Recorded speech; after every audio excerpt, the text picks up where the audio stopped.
untuk tidak berpanjang kalam, kita akan mempersilakan Mbak Alisa untuk memberikan pencerahan kepada kita semua, barangkali 20-30 menit Mbak Alisa, kemudian kita lanjutkan dengan tanya jawab. Waduh. Panjangan nggak? Saya ya 15 menit boleh deh. Jadi gini, slide-nya saya ambil dari justru programnya Kementerian Agama, yang Bina Keluarga Sakinah ya. Siap. Ini nanti slide-nya panjang, saya sengaja siapkan. Nah, pengantarnya, tapi nanti nggak akan semuanya saya jelaskan. Ini hanya untuk diberikan kepada saudara-saudari yang saat ini sedang menyaksikan gitu. Jamaah Zoomiyah dan YouTubiyah ini ya. Betul. Ini live streaming juga di YouTube. Ini peserta boleh nggak dapat materinya? Kalau boleh nanti kami kirim lewat email. Boleh. Siap. Wah, mahal ini ya. Baik, Mbak Alisa. Silakan ya. Oke, sebentar saya slide share dulu ya. Assalamualaikum warahmatullahi wabarakatuh. Selamat sore teman-teman semua. Alhamdulillahirrahmanirrahim. Salatu wassalamu ala asrofil anbiya'i wal mursalin sayyidina Muhammadin wa ala alihi washabihi ajmain. Amma ba'du. Mas Sigit, moderator kita, terima kasih sekali atas undangannya untuk berbagi. Sebetulnya bukan berbagi saya lebih jago atau apa, tidak, tapi berbagi pengalaman ya, dari pengalaman saya sebagai seorang psikolog begitu. Dan temanya kali ini itu adalah tema yang sangat sekali walaupun yang kita hadapi itu sebetulnya bukan persoalan keluarga, tapi yang terjadi kemudian ini berdampak sangat besar justru kepada keluarga begitu. Kok ada coret di ini ya? Jadi yang kan oleh Mas pada saya temanya problema keluarga, problema kita gitu. Tapi ya ingin mempositifkan gitu ya, sehingga saya menjaga pandemi dengan harapan bahwa sebelum ada COVID itu memang sakinah begitu, sehingga ini memang tantangannya, tetapi kita akan bisa melaluinya bersama-sama begitu ya.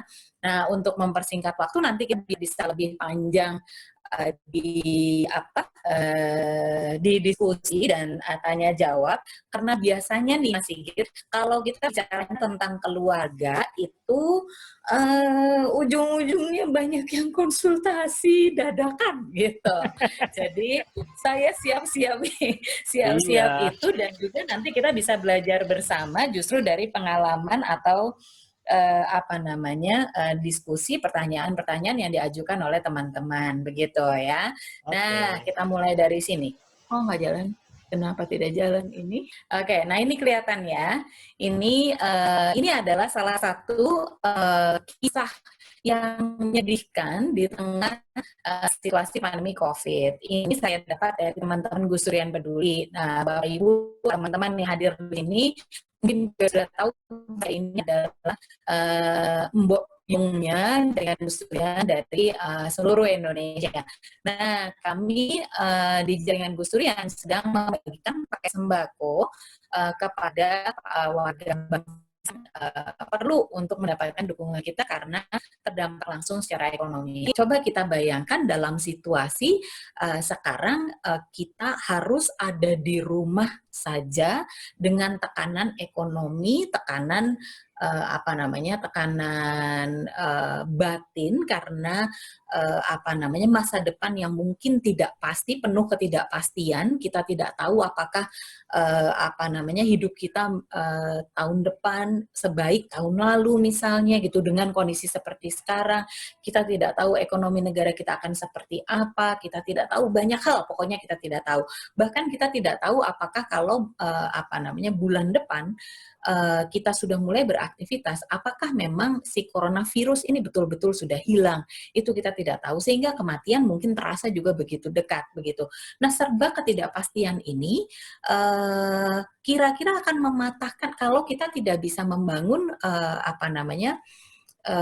pilar-pilar ini, maka pilar-pilar yang mana yang akan patah? Kita akan bahas ya setelah ini secara singkat. Jadi yang ini adalah kerangka kita sebagai seorang Muslim, ini panduan kita, gitu ya. Lalu bagaimana menerapkannya di dalam kehidupan yang keseharian.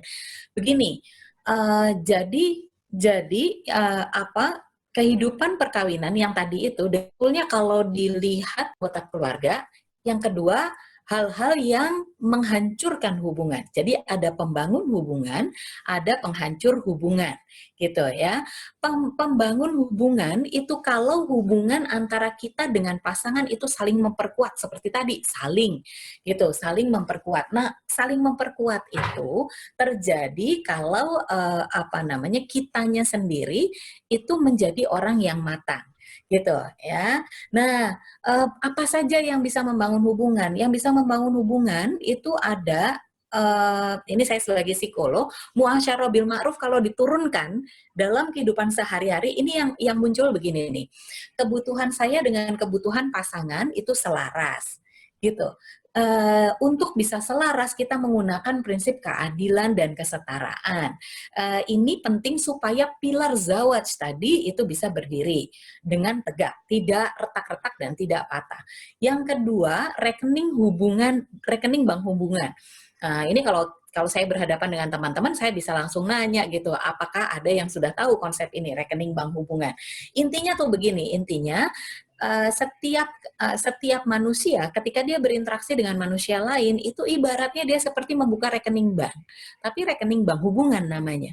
Setiap kali kita berlaku baik kepada orang itu, maka itu seperti kita nyetor di rekening bank hubungan. Setiap kali kita melakukan sesuatu yang membuat orang tersebut merasa tersinggung, merasa marah, merasa tidak nyaman, kita seperti sedang melakukan penarikan, gitu ya. Jadi rekening bank hubungan itu menunjukkan bagaimana interaksi kita dengan pasangan. Jadi muasyarah bil ma'ruf, tarodin itu di sini, musyawarah nanti di sebelah. Tetapi rekening bank hubungan ini gampangannya setiap kali tindakan yang ma'ruf yang kita lakukan itu seperti celengan, kita nyetor, kemudian kalau kita melakukan hal-hal yang buruk gitu, maka kita narik. Jadi saldo itu akan menentukan gitu. Sebuah keluarga, apalagi pasangan suami istri, ini yang saldonya berkurang terus, saldonya makin tipis, itu maka orang akan merasa semakin tidak aman di dalam hubungan, dan bisa-bisa suatu ketika saldonya sudah mendekati rekening ditutup oleh bank gitu gampangannya. Nah, yang ketiga, pembangun hubungan itu adalah bagaimana membangun interaksi yang matang. Sekali lagi, ini membangun interaksi yang matang itu nanti terkait dengan prinsip zawaj dan keseimbangan gitu, dan terutama akan muncul dalam komunikasi. Nanti musyawarah itu akan ada di sini begitu ya. Ini nggak akan saya bahas, tapi intinya begini, tolong teman-teman lihat saja bahwa dalam sebuah hubungan suami istri itu ada tiga titik utama yang perlu dipelihara terus-menerus. Satu, komitmen, yang kedua kedekatan emosi, dan yang ketiga adalah gairah atau aspek hubungan fisik begitu. Ya, itu tiga-tiganya tolong dipelihara.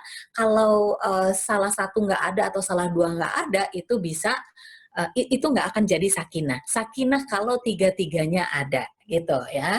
Nah, supaya cepat-cepat, ini tadi yang sudah saya bahas tentang rekening bank hubungan, gitu. Nah, ini yang terkait dengan tadi kematangan interaksi. Kalau teman-teman lihat, ini ada dua sumbu. Yang pertama adalah sumbu keberanian, ya, keberanian untuk menyampaikan pendapatnya, pikirannya, kebutuhannya, dan memperjuangkan kebutuhan itu. Dan yang sumbu yang satunya, X ya. Sumbu mendatarnya itu adalah sumbu tenggang rasa. Bagaimana kita bertenggang rasa terhadap kebutuhan, pikiran, pendapat dari pasangan kita, gitu. Nah, kalau keberaniannya positif, tenggang rasanya positif, maka kita, kalau saya berani memperjuangkan saya berani menyampaikan pendapat, menyampaikan pikiran saya, dan berani menyampaikan bahwa ini loh kebutuhan saya, gitu. Dan kemudian kita bisa bertenggang rasa, saya kemudian juga bertenggang rasa, suami saya pasti punya kebutuhan juga, suami saya pasti punya pendapat juga, lalu kita kemudian bermusyawarah, maka kondisinya bisa menjadi win-win. Nah, yang terjadi dalam kasus kekerasan dalam rumah tangga, itu salah satu pihak, pelakunya, itu win, korbannya lose. Gitu.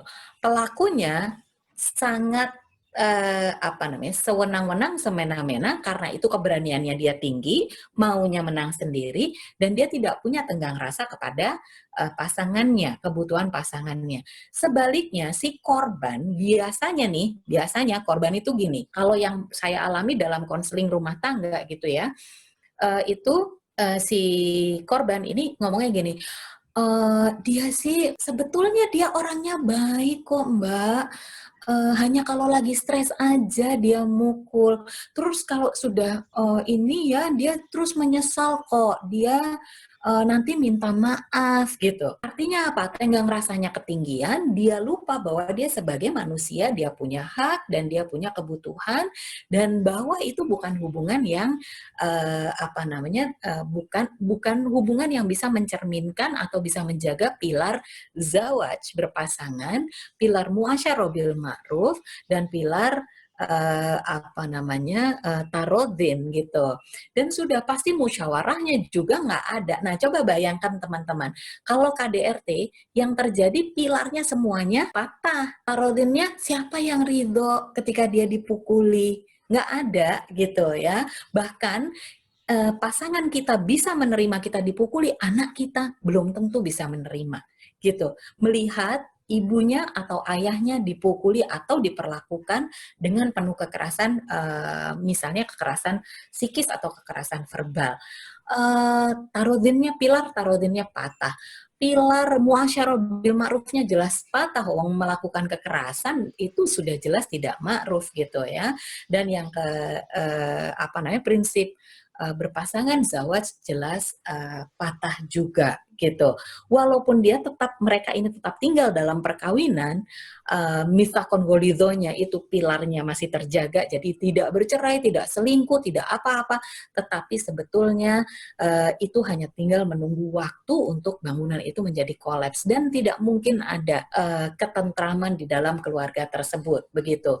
Nah, penghancur Mas Sigit, mohon maaf lahir dan batin, ini kayaknya udah lewat jauh ya. Oke. Ini aja. Moga-moga dari sini nanti saya lompat aja ya. Lompat aja, Mbak. Kenapa? Ya, dilompat aja. Dilompat aja. Nah, intinya begini. Tadi itu adalah pembangun hubungan, sekarang penghancur hubungan. Ada empat penyakit hati gitu ya yang kita miliki, dan itu akan menghancurkan hubungan kita, yaitu menyalahkan orang lain, menyalahkan pasangan, membenci dan merendahkan, membela diri dan mencari-cari alasan terhadap perilaku kita, dan mengabaikan. Nah, tahu tidak bahwa perceraian itu sebetulnya bisa diprediksi? Jadi rupanya pasangan-pasangan yang perkawinannya labil itu kata-kata dan sikap negatifnya 8 kali lebih banyak daripada sikap dan kata-kata positif. Yang begini, ini 87%-nya akan bercerai. Sementara pasangan-pasangan dengan hubungan perkawinan yang stabil, itu kata-kata atau sikap positifnya 5 kali lebih banyak daripada negatifnya. Jadi 5:1. Ini adalah hal-hal yang menghancurkan hubungan. Gitu ya. Nah, kalau untuk mengelola konflik, ini saya simpan untuk pertanyaan, siapa tahu nanti ada yang nanya soal, terus gimana dong caranya gitu ya, Mas Sigit. Saya akhiri dulu sampai di sini pengantarnya. Mari kita diskusikan dengan lebih dalam dengan pertanyaan-pertanyaan dari teman-teman sekalian. Terima kasih, belum akan saya tutup dulu karena kita masih akan berbincang-bincang. Monggo, silakan Mas Sigit. Oke, thank you Mbak Alisa. Kompleks sekali ya, kompleks dan komprehensif pembahasannya. Dan tadi teman-teman ada yang curhat duluan Mbak Alisa, suaranya di awal-awal kurang terdengar baik, tapi alhamdulillah sekarang sudah bagus. Ya, kita buka sesi tanya jawab untuk teman-teman yang ingin berdiskusi. Mau curhat dong Mama, boleh, silakan mengetikkan nama dan nama kota di kolom chat, atau raise hand langsung juga boleh ya. Mumpung ada psikolog nih ya, kita bisa curhat. Raise hand satu dari Bapak Muhammad. Kita langsung buka sesi tanya ya, Mbak Alisa ya, tanya jawab ya. Iya, monggo. Baik, wah, Mas. Ternyata tadi banyak, cukup lama ya suaranya nggak kedengeran. Ya, tapi lumayan terbantu dengan slide-nya, jadi slide-nya ya, oke. Ya, bisa ditangkap lah insya Allah. Mbak, ini kita kalau over lewat jam 5 boleh nggak sih? Boleh, asal jangan lewat 5:30 karena saya di Jogja 5:30 lewat sedikit itu sudah maghrib. Oke, nanti saya marahin kalau ada yang lewat jam 5:10 deh ya. Kita Mas Muhammad ya ini ya. Oke, Mas Muhammad dulu boleh. Assalamualaikum warahmatullahi wabarakatuh. Assalamualaikum warahmatullahi wabarakatuh. Silakan. Terima kasih Pak Sigit. Selamat sore Mbak Alisa Wahid. Selamat sore, Niki Pak Sin. Muhammad Muslim. Oke. Silakan. Dari Mesuji, Lampung, Mbak Alisa. Siap. Baik, menarik sekali Mbak Alisa Wahid. Ini sebagai bahan kami juga yang sering juga bertemu dengan calon pengantin sebenarnya karena penyuluhan. Jadi ini juga bisa menjadikan materi tambahan. Sebenarnya ketika kita menyampaikan kepada calon pengantin, selain menyampaikan materinya, itu sebetulnya juga sebagai pengingat pribadinya sendiri sebenarnya. Karena ya pernikahan kan berjalannya tidak tahu, kadang nanjak, kadang nurun, kadang nikung, dan lain sebagainya. Yang ingin saya tanyakan, tadi kan Mbak Alisa Wahid mengibaratkan bangunan pernikahan ada atap, ada pilarnya, dan lain sebagainya. Nah, oke, orang yang membangun rumah itu memang kadang ada yang langsung bagus. Atapnya sudah ada, lantainya ada, dan lain sebagainya. Tapi juga ada yang, kalau kita lihat di jalan, di desa itu kan ada yang nyicil misalnya batanya dulu, atau semennya dulu mungkin. Nah, mungkin yang sudah dicicil itu, ya kan, atau gendengnya dulu misalnya, mungkin yang sudah dicicil itu, untuk membangun suatu rumah yang bisa berdiri dengan kokoh, bagaimana ini cara merawatnya? Misalnya sudah punya salah satu dari Muasyarah bil Ma'ruf tadi, misalnya salah satunya, tidak keseluruhannya. Nah, itu bagaimana cara menjaga salah satu itu agar tetap ada, cara menjaga salah satu sambil melengkapi agar bangunan tadi bisa sempurna. Itu terima kasih Mbak Alisa Wahid, Pak Sigit. Assalamualaikum warahmatullahi wabarakatuh. Waalaikumsalam warahmatullahi wabarakatuh. Thank you. Kemudian teman-teman yang ingin bertanya, boleh juga untuk mengetikkan di kolom chat. Atau kalau memang misalnya agak pribadi, boleh. Itu kan kolom chat ada fitur private ya. Bisa lewat jalur private, nanti saya bacakan saja ke Mbak Alisa. Tuh, langsung masuk. Mbak, aku baca ya Mbak ya. Mbak Alisa, tadi kan disampaikan ada segitiga di dalam rumah tangga. Itu yang komitmen, kemudian gairah ya. Dan satu lagi saya lupa tuh katanya. Itu kalau yang gairah ini bagaimana ya Mbak? Aku sudah ada berapa tahun berumah tangga, tapi bagian sini agak kurang. Itu gimana tuh Mbak? Satu, ini mungkin maksudnya hubungan suami istri agak kurang bagus dari sisi yang gairah tadi Mbak, segitiga. Nah itu bagaimana? Bisa nggak sih bertahan rumah tangga? Jangan-jangan terbaca untuk perceraian yang tadi kan sebetulnya bisa dilaba-laba juga kalau pasangan yang akan bercerai itu ada potensinya. Nah, itu bagaimana Mbak? Ada dua pertanyaan tadi ya. Yang satu bagaimana menjaga bagian-bagian dari rumah tangga, ketahanan keluarga, apakah pilarnya atau atapnya, atau yang segitiga tadi kalau goyah salah satunya, terutama pada faktor gairah. Gimana Mbak Alisa? Langsung saya jawab dulu ya Mas Sigit ya? Ya. Oke, jadi begini, yang sebetulnya pilar-pilar di dalam pilar-pilar pernikahan di dalam Islam itu kan sifatnya nilai-nilai ya, sifatnya prinsip-prinsip gitu untuk kita pegang. Jadi kalaupun kita belum terbiasa dengan prinsip tersebut, maka kita bisa belajar untuk terus memperkuatnya gitu. Bagus sekali pertanyaannya Mas Muslim tadi. Bagaimana ini supaya bisa semakin kuat? Sepanjang kita berangkat dari pemahaman tadi ini, pemahaman bahwa perkawinan itu berpasangan, kemudian bahwa ini nggak ada orang menikah ketika akad nikah sudah berpikir mau cerai, itu tidak ada kalau dia memang menikah dengan menikah dengan baik-baik begitu ya istilahnya. Maka mitsakon golido itu pasti tetapi ada orang-orang yang kemudian di dalam kehidupannya gitu, kalau orang itu tidak memegang mitsakon golido maka kemudian dia jelalatan, itu mudah kan gitu. Tapi kalau orang berpegang kepada lima prinsip di dalam 5 prinsip yang muncul di dalam Al-Quran terkait dengan relasi suami istri, insya Allah nanti makin lama makin kuat mas semuanya. Justru satu akan memperkuat yang lain. Gitu ya, mitsakon golido akan memperkuat muasyarah bil ma'ruf. Muasyarah bil ma'ruf itu akan akan diperkuat oleh musyawarah. Gitu terus gitu. Jadi nggak usah khawatir sepanjang kita masih terus berpegang kepada ajaran agama, benar-benar memegangnya ya gitu, nggak cuma membaca dan menghafal gitu. Maka insya Allah kita akan punya kekuatan untuk memperkuat sedikit demi sedikit. Belum tahu cara muasyarah bil ma'ruf seperti apa, ya ikut kegiatan seperti ini kan bagian dari belajar gitu. Nanti tahu, oh ternyata muasyarah bil ma'ruf itu bisa dipelihara, bisa diperkuat dengan menjaga rekening bank hubungan gitu, supaya rekeningnya positif terus gitu. Itu sambil jalan kita bisa belajar gitu. Jadi untuk memperkuat pilar-pilar itu perlu untuk terus belajar begitu. Nah, kemudian yang tadi pertanyaan tentang ini, makanya kenapa ini menjadi salah satu. Jadi kalau yang ikut bimbingan perkawinan calon pengantin yang versi tahun 2017 ke sini, itu Pak sudah belajar ini gitu, Mas Sigit. Ini semua hal yang saya jelaskan ini semuanya ada di bimbingan perkawinan calon pengantin dan belajar rahasia nikah dari Kementerian Agama gitu ya. Mantap ya.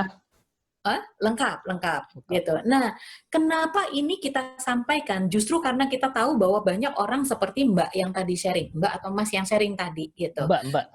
Mbak. Padahal gairah itu salah satu komponen atau area yang sangat menentukan kualitas hubungan gitu. Makanya di dalam Al-Quran tuh juga banyak sekali loh dalam hal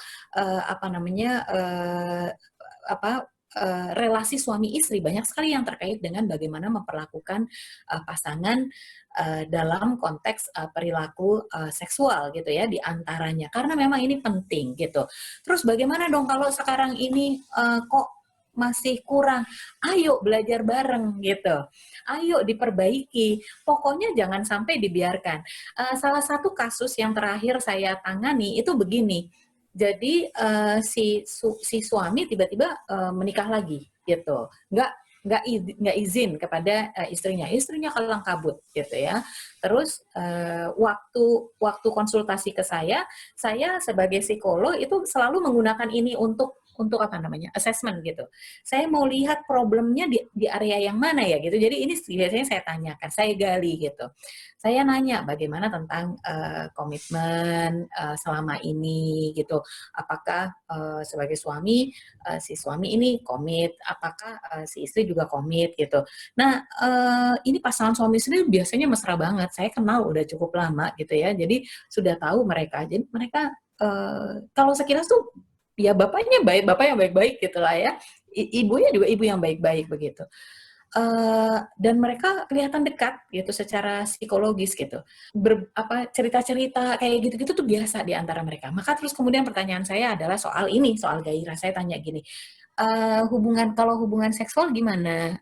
Ada masalah atau enggak? Oh iya, udah 3 tahun terakhir ini saya tidak sekamar sama suami saya gitu. Kenapa? Anak saya yang sulung sudah kuliah, anak saya yang kecil, kasihan kalau sendirian, jadi saya nemenin dia. Terus frekuensi hubungan seksualnya bagaimana? Oh, cuman sekali-sekali gitu, sekali-sekali dari dalam berapa lama? Ya paling ya 3 bulan gitu. Nah, jadi kita tahu bahwa ternyata deprivasi atau kehilangan yang di bagian yang ini kemudian jadi merembet kemana-mana gitu Mbak.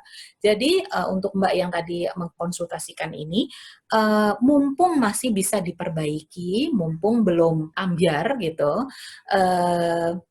di ini aja, kalau bisa dibicarakan, musyawarah tadi ya, kalau bisa dibicarakan, bicarakan dengan pasangan. Ini kok kata kemarin saya ikut sesinya Mbak Alisa, kata Mbak Alisa ini tiga-tiganya harus dijaga. Bagian yang ini kayaknya kita perlu sama-sama sama-sama memperbaiki gimana nih gitu. Itu bisa dilakukan dan perlu. Nggak ada. Berarti itu faktornya di komunikasi juga ya Mbak Alisa ya? Salah satunya iya. Salah satunya perlu komunikasi yang baik juga ya. Hal itu. Jadi setiap aspek dalam kehidupan kita, makanya musyawarah itu menjadi pilar karena itu sekedar berkomunikasi. Kalau tanpa prinsip musyawarah itu bisa yang satu memerintah yang lain, Mas Sigit. Oke, itu juga komunikasi soalnya ya. Oh, itu juga komunikasi. Jadi ordinat dan subordinat nanti hubungannya ya. Betul. Sementara kita diperintahkan untuk bermusyawarah. Oke, gitu. baik. Mas Kaur, gitu. Nah, kita lanjut ke penanya berikutnya ya. Ini banyak banget loh penanya. Saya mau kasih, ini pada curhat colongan nih kayaknya nih. Harusnya begitu, Mas. Oke, Mbak X yang tadi mudah-mudahan terjawab ya. Dan bisa jadi juga pertanyaan mewakili yang lain. Saya ingin kasih kesempatan ya ke Mbak Zikri, Mas Zikri Kamil Maksudi. Halo Mas Zikri, sudah bergabung. Assalamualaikum. Waalaikumsalam warahmatullahi wabarakatuh. Oke, langsung Mas, silakan. Iya, ini Pak. Assalamualaikum warahmatullahi wabarakatuh. Waalaikumsalam. Terima kasih pada Dr. Bu Alisa. Izin bertanya. Sebenarnya saya masih jomblo, belum menikah nih, Mas. Alhamdulillah. Izin bertanya mengenai... Saya udah pengen bully aja tadinya, jangan ya, nggak boleh. Oh, udah dong. Kalau sekarang masih jomblo ikut acara ini, nanti menikahnya udah bener, Mas. Oh iya. Halo. Ya, ini untuk saya generasi milenial ya. Untuk menghadapi fenomena seperti sekarang, maraknya fenomena hijrah atau fenomena nikah muda, ini menjadi suatu fenomena kegelisahan bagi generasi muda, melihat banyaknya atau maraknya pernikahan muda seakan-akan itu menjadi suatu syariah yang diutamakan gitu. Oke. Nah, saya ingin mewakili seluruh masyarakat milenial generasi muda terkait tentang fenomena nikah ini. Muda nih, Mbak Alisa. Ya. Oke, baik. Sudah ditangkap ya pertanyaannya, Mas Zikri? Sudah, makasih Kak, Bu. Oke. Siapa? Ayo, Mbak Alisa. Oke, thank you. Mbak, satu lagi ya, Mbak? Satu lagi, Mbak? Oke. Saya ingin kasih kesempatan ke Mbak Roshida Nurul Anwar. Silakan, Mbak Roshida. Halo, Assalamualaikum. Ya, Waalaikumsalam. Ya, silakan. Terima kasih kepada Mas Sigit, Kang Seno, dengan Mbak Alisa Wahid yang telah menyediakan sarana kami sebagai ngabuburit yang bermanfaat, sehingga ketika kita dari physical distancing dan social distancing ini kita punya waktu yang kita gunakan dengan baik. Semoga bermanfaat dan terus dilakukan sehingga akan menambah ilmu bagi kita semua. Terima kasih. Saya ingin bertanya, ini tadi ada slide memang, dan itu sudah saya canangkan ingin bertanya dari kemarin. Tadi ada slide tentang manajemen konflik. Nah, itu tadi sudah sekilas ditayangkan dan sekilas juga dijelaskan. Nah, ini pertanyaannya terkait dengan beberapa tambahan pengetahuan untuk bahan ajar dan juga penelitian itu mengenai manajemen konflik dan juga manajemen stres ketika pandemi ini. Terutama ketika kita sebagai pendidik ya, sebagai pendidik ini Mbak Roshida sekarang profesinya apa? Oh ya, saya dosen di Universitas PGRI Madiun. Oh iya, baik. Ya. Jadi ketika boleh langsung ke poinnya ya Mbak Roshida ya? Ya. Yaitu bagaimana ketika saat ini kita dihadapkan dengan daring, kemudian pembelajaran daring dengan begitu banyak kelas yang akan kita ajarkan gitu ya, dan kita di sini posisinya adalah sebagai pendidik yang harus menjalankan tridharma, yaitu meneliti, mengabdi, dan juga mengajar tentunya. Nah, ini terkadang disibukkan dengan aktivitas keluarga juga yang lumayan banyak gitu ya, terutama ketika kita harus berhadapan dengan lingkungan juga, dengan anak, suami. Nah, ini bagaimana ketika sebuah keluarga, fondasinya keluarga supaya tetap kuat, terutama di tengah tantangan zaman ya.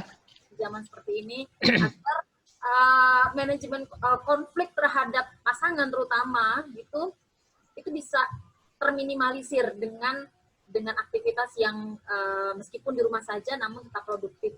Oke, baik. Oke, poinnya sudah ditangkap ya Mbak Rosida ya? Ya. Ya, poinnya sudah kami tangkap. Terima kasih pertanyaannya. Ada 2 pertanyaan Mbak Alisa dan 1 lagi pertanyaan dari private. Ini kalau istri sudah berkomunikasi, berusaha kepada suami untuk mengkomunikasikan problematika seperti yang dibahas oleh Mbak Alisa tadi, tapi ternyata tidak ada perubahan yang berarti. Apakah wanita, si istri boleh memberikan tenggat waktu? Ini mungkin masih terkait juga semuanya Mbak Alisa. Oke, kami persilakan Mbak Alisa untuk menanggapi pertanyaan tadi. Ada 3 penanya. Saya lupa untuk apa namanya tadi yang fenomena nikah muda, yang masalah hijrah ya.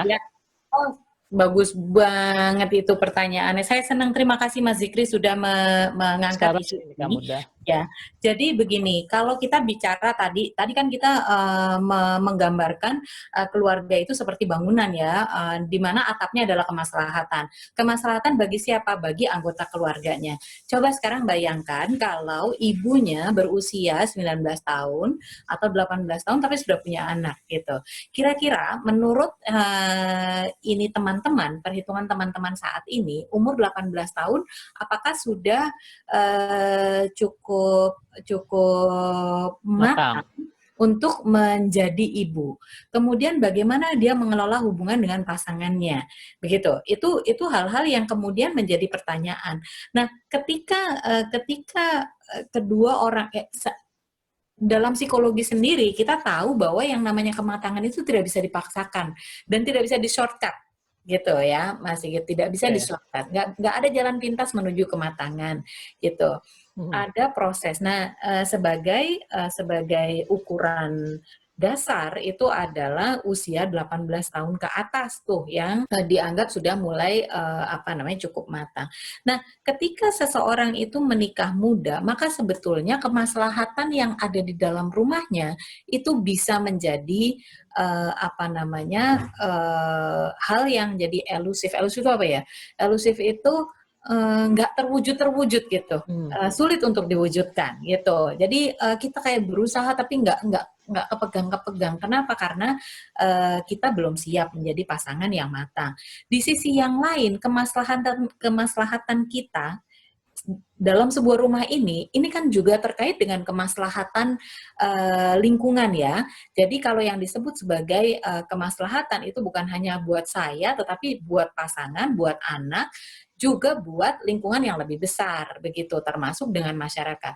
Coba bayangkan kalau dalam sebuah negara yang menikah di bawah usia 18 tahun, itu jumlahnya 45% atau 50%. Dan itu yang terjadi di Indonesia sampai beberapa tahun yang lalu. Makanya tidak heran, walaupun secara finansial Indonesia itu makin tinggi, tetapi indeks pembangunan manusianya itu tetap rendah. Kenapa? Karena kualitas manusianya ini kan kita tahu bahwa ibu itu adalah pendidik pertama dan utama, begitu. Kalau ibunya belum siap bagaimana gitu.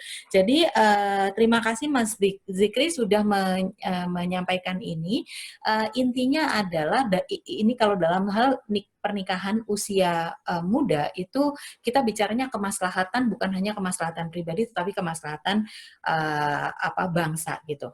Terus orang kemudian bertanya begini, lah daripada zina zina itu tidak diselesaikan dengan menikah. Zina itu diselesaikan dengan mengajarkan, melatihkan anak-anak muda untuk mengelola dirinya. Oke. Kita mengambil keputusan yang baik, gitu ya. Gitu. Itu kan biasanya jadi semacam antologi ya? Iya, padahal sebetulnya ternyata menikah cepatnya justru untuk memuaskan syahwat aja. Jadi jangan sampai kemudian menikah muda itu tujuannya melulu hanya supaya melampiaskan jalur syahwat aja. Betul, karena kok kita ini manusia loh dengan budi luhur, yang kita ini makhluk Allah yang paling paling lengkap ya. Iya betul. Masa Padahal tujuan pernikahan kan tidak hanya sebatas itu ya. Betul. Tujuan pernikahannya tadi jelas loh, ketentraman. Iya. Gitu. Okay. Jadi itu pertanyaan yang pertama. Terus kemudian yang kedua yang tentang konflik. Yang tentang konflik ini sebetulnya paling gampang. Saya mau nunjukin ini aja gitu. Jadi konflik itu terjadi, Mas, kalau dari level ukur-ukuran ya, ngukur gitu, kira-kira dia gimana, itu terus berdebat, setelah berdebat langsung ambyar gitu. Itu konflik yang tidak tidak berakhir dengan baik, tetapi dia bisa menjadi mengelola konflik itu caranya dengan membuat perdebatan itu berubah menjadi dialog yang reflektif dan akhirnya menjadi dialog yang solutif gitu. Dialog solusi gitu, dimana ternyata kuncinya tuh ada 3, Mas Sigit dan teman-teman. Itu yang di sebelah kanan tuh, membuka pikiran, membuka hati, dan membuka niatan atau membuka tekad atau itikat gitu. Sementara yang membuat kita berkonflik ternyata juga ada 3.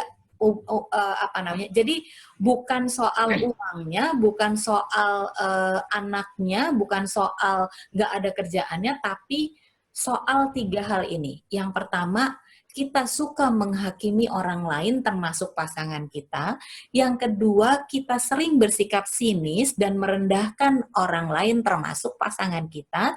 Dan yang terakhir, kita dihantui oleh rasa takut. Rasa takut misalnya nanti saya disakiti lagi, nanti begini, nanti begitu, gitu.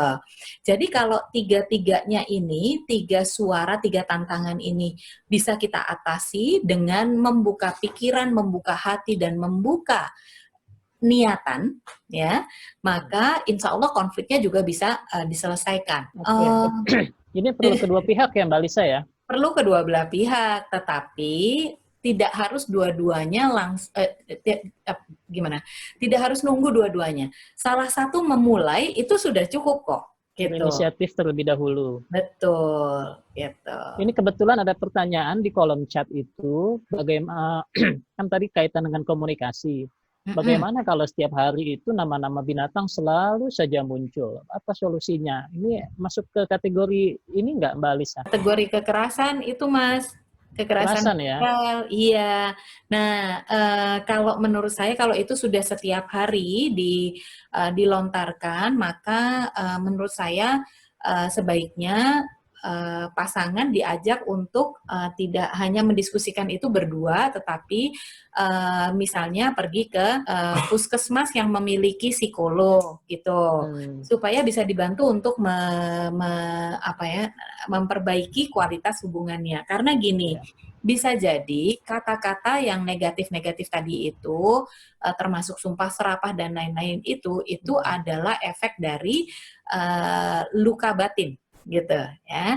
Jadi luka batinnya perlu disembuhkan dulu gitu supaya nanti kemudian ada perilaku baru, dan itu nggak bisa diselesaikan kalau itu sudah setiap hari. Kalau hanya sekali-sekali itu bisa diperbaiki dengan ini nih, manajemen konflik yang baik. Jadi kita juga perlu untuk bisa ngukur, Mas Sigit, kapan kita butuh bantuan yang profesional. Ngomong-ngomong, saya mau menyampaikan ke teman-teman, sebetulnya dari tahun lalu kita sudah melatih para penyuluh di KUA dan penghulu di KUA dengan keterampilan melayani konsultasi keluarga gitu. Jadi di KUA ya? Di KUA itu ada memang, tapi baru pilot project 200 KUA ya. Dari 5.000 KUA, 6.000 KUA itu gitu. Kita akan lihat apakah efektif atau tidak. Kalau efektif kita lanjutkan nih gitu di tahun-tahun depan gitu. Jadi ini yang nama-nama kebun binatang yang suka keluar, memang sudah habit dan wataknya seperti itu, ini di pertanyaan ya. Itu bisa jadi sebetulnya faktor hilir ya Mbak ya? Betul. Ada faktor primernya ya? Betul, misalnya gini, trauma di masa lalu dari keluarganya aslinya gitu. Ini yang nonton The World of Marriage sudah tahu nih, itu trauma masa lalu kebawa sampai sekarang. Jadi dia perlu dibantu untuk menyelesaikan itu dulu gitu, Mas Sigit. Nah, ini tadi pertanyaan terakhir Mbak, yang jika istri sudah berupaya mengkomunikasikan segala keinginan dan kebutuhan pada suami, nafkah lahir dan batin, namun tidak ada perubahan berarti, apakah istri boleh memberikan tenggat waktu? Namun jika tidak ada perubahan, menggugat cerai. Oh, mungkin maksudnya di situ ya. Ini pertanyaan private, Mbak. Lewat jalur private. Ya. Oh, lewat jalur private ya. Kalau menurut saya yang paling penting sebetulnya begini, dalam perceraian itu, walaupun sesuatu itu sesuatu yang dibenci oleh Allah, tetapi diperbolehkan. Gitu ya, terutama untuk yang saya belajar dari, saya lupa kiai siapa, itu kalau dengan perceraian itu kondisi menjadi membaik bagi kedua belah pihak maupun bagi anak-anaknya, maka perceraian kemudian menjadi hasan gitu. Tetapi untuk menuju ke sana, jadi jangan sampai perceraian itu kemudian menjadi perceraian tiji tibeh kalau orang Jawa, mati siji mati kabeh, karena karena saya udah nggak sanggup, udah selesai semuanya, pokoknya tidak mau gitu. Bukan begitu, justru perceraian itu harus diselesaikan dengan baik-baik. Nah, harapannya sebetulnya dalam proses menyiapkan keputusan terakhir, itu pilar-pilar tadi yang justru akan sangat membantu. Begitu. Kalau kita bisa dengan muasyarah bil ma'ruf, maka kita komunikasinya terkait dengan problem yang mengganjal ini tentu situasinya akan berbeda dengan kita menuduh atau menuntut.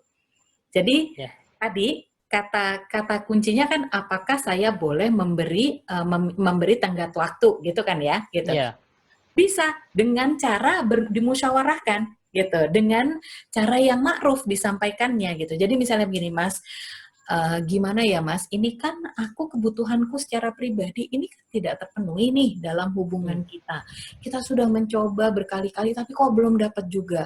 Kira-kira apa nih yang harus kita lakukan apa? Itu pasti akan sangat berbeda dengan kalimat begini, saya nih tetap nggak bahagia, bertahun-tahun saya minta kamu untuk memenuhi kebutuhan saya dan sampai sekarang saya tidak mendapatkannya. Beda kan? Gitu. Beda ya. Kalau yang kedua saya bawaannya pengen marah ya. Mbak, tapi bukannya ada masalah di rumah tangga itu, bukannya ada yang bisa selesai tanpa dibicarakan, Mbak? Artinya dia akan selesai dengan sendirinya. Kadang-kadang kalau dikomunikasikan malah lebih memburuk keadaannya. Ya, itu betul sekali bahwa ada hal-hal yang kecil. Dan kalau yang kecil itu jangan dibesar-besarkan, kata Gus Dur kan begitu ya. Gus Dur itu menyampaikannya begini, kalau hal yang besar kecilkan, kalau kecil hilangkan gitu. Jangan yang kecil dibesarkan gitu. Status nanti. Tetapi juga tidak boleh kemudian hal yang besar itu disepelekan, diabaikan, disimpan di kalau istilah bahasanya tuh disapu, ditutup karpet gitu. Jadi sampah disapu tapi disimpan di bawah karpet gitu, Mas. Kelihatan bersih tapi di bawah karpetnya ada gitu. Jadi justru kearifan kita itu adalah untuk menentukan ini masalah besar atau tidak, perlu dibahas atau tidak. Kalau kecil ya jangan semua yang kecil itu dibahas, tapi juga yang besar jangan kecil-kecilkan, karena itu nanti bisa jadi bom waktu. Luar biasa loh, jam 5:11 Mbak Lisa. Mohon maaf. Satu lagi ya buat peserta ya. Boleh. Satu lagi aja. Ini yang bertanya banyak sekali. Saya ingin kasih kesempatan terakhir buat penanya, Mas Muhammad Ikhwanuddin. Sudah raise dari tadi, ini kayaknya nunggu kesempatan untuk bertanya. Sudah dibuka mode unmute-nya, silakan Mas Muhammad Ihsanuddin. Assalamualaikum. Assalamualaikum warahmatullahi wabarakatuh. Waalaikumsalam. Mbak Alisa, selamat sore. Selamat sore, Mas. Yang pertama terkait dengan posisi perempuan yang seringkali didudukkan atau diposisikan sebagai korban Itu bagaimana cara untuk meliterasi perempuan agar bisa menjadi fa'il atau mitra setara dengan laki-laki. Oke. Yang kedua, saya sedang konsen dengan riset tentang keluarga lintas iman. Bagaimana pengalaman Mbak Alisa mengenai problem-problem keluarga lintas iman? Oke. Yang dibangun dari agama yang berbeda. Terima kasih. Assalamualaikum. Itu maksudnya ada apa pasangan suami istri dari agama yang berbeda ya? Ya benar. Iya. Oke. Terima kasih. Assalamualaikum warahmatullahi wabarakatuh. Waalaikumsalam warahmatullahi wabarakatuh. Ini sebetulnya kalau terkait dengan perempuan itu saya mau usul Pak Mas Sigit bisa undang Dr. Nur Rofiah. Beliau sangat jago, beliau ahli tafsir ya dan dosen di PT IKI. Tapi kalau bicara soal itu tadi soal bagaimana Al-Qur'an menempatkan laki-laki dan perempuan itu beliau jagonya gitu. Saya ngajinya dari beliau gitu ya. Nah, intinya begini, risalah keadilan itu kan adalah salah satu risalah risalah yang paling kuat dalam kehidupan Rasulullah SAW.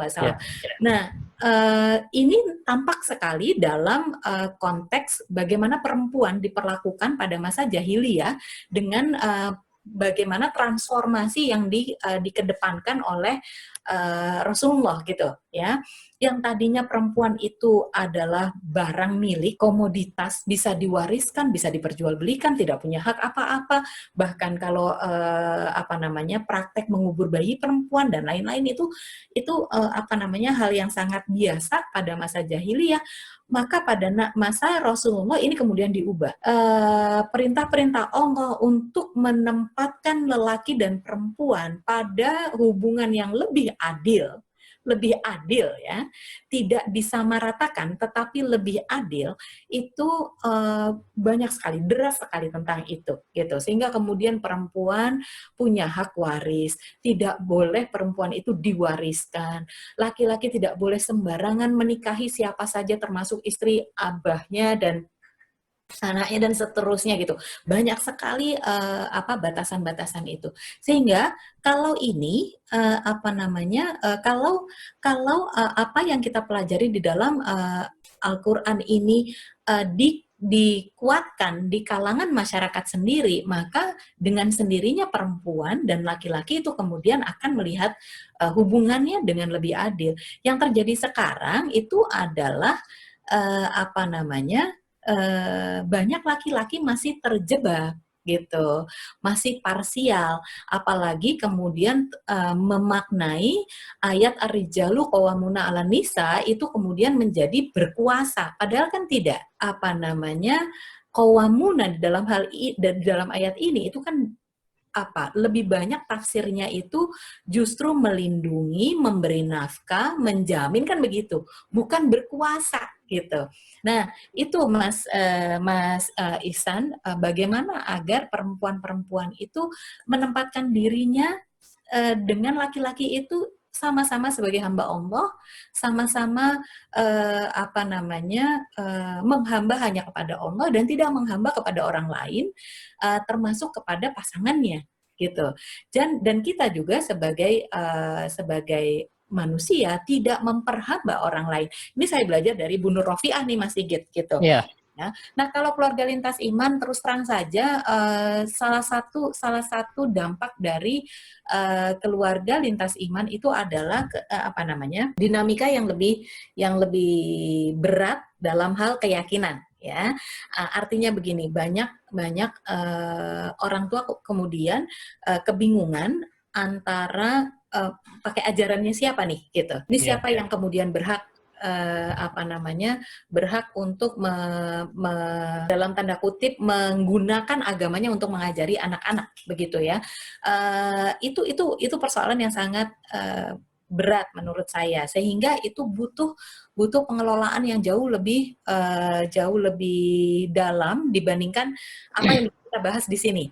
Tapi intinya kembalinya adalah soal kematangan keluarga dan soal menyelaraskan nilai-nilai antara kedua keluarga besar keluarga si suami, baik si suami maupun si istri.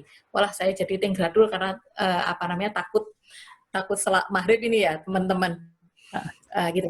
Jadi intinya gitu, keluarga lintas iman tantangannya lebih banyak, dinamikanya lebih banyak, terutama dalam hal penanaman nilai kepada anak-anak dan keselarasan di dalam keluarga itu sendiri.